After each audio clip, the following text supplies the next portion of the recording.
అండి అందరికీ welcome to my channel. ఈరోజు మనం ఈ వీడియోలో ఇంగ్లీష్కి సంబంధించి టెన్స్ అంటే ఏంటనేది తెలుసుకుందాం. ఫస్ట్ అసలు ఇంగ్లీష్ నేర్చుకోవాలంటే మెయిన్గా 5 టాపిక్స్ తెలియాలి.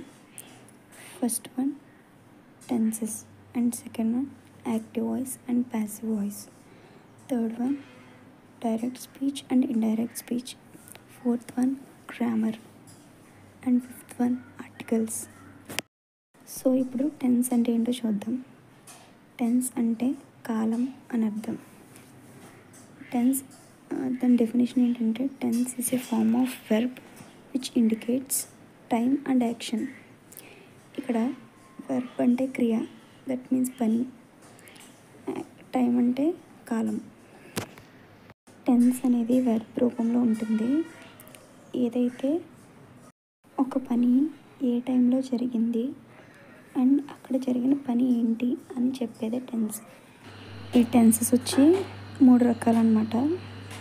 ఫస్ట్ది ప్రెజెంట్ టెన్స్, సెకండ్ది past tense, and third one future tense. Present tense అంటే వర్తమాన కాలం, అంటే ప్రస్తుతం జరుగుతూ ఉన్నది అని.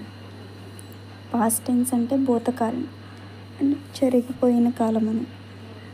అండ్ ఫ్యూచర్ టెన్స్ అంటే భవిష్యత్ కాలం, అంటే జరగబోయే కాలాన్ని ఫ్యూచర్ టెన్స్ అంటారు. మళ్ళీ ఒక్కో టెన్స్ని 4 టైప్స్గా డివైడ్ చేశారనమాట.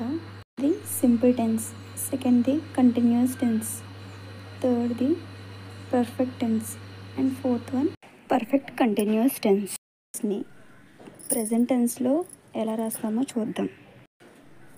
ఫస్ట్ సింపుల్ ప్రెజెంట్ అని, నెక్స్ట్ దాన్ని ప్రెజెంట్ కంటిన్యూస్ అని, నెక్స్ట్ ప్రెజెంట్ పర్ఫెక్ట్ టెన్స్ అని, ఆ తర్వాత దాన్ని ప్రెజెంట్ పర్ఫెక్ట్ కంటిన్యూస్ అని రాస్తాం. చూసారు కదండి టెన్స్ అంటే ఏంటో. నెక్స్ట్ వీడియోలో ప్రెజెంట్ టెన్స్లోని 4 టెన్సెస్ని ఎలా యూస్ చేస్తామనేది తెలుసుకుందాం. Thank you for watching. Stay tune for next video. Video ఎలా ఉందనేది let me know on comment box. Video నచ్చితే వీడియోని లైక్ చేసి మన ఛానల్ని సబ్స్క్రైబ్ చేసుకోండి. Thank you.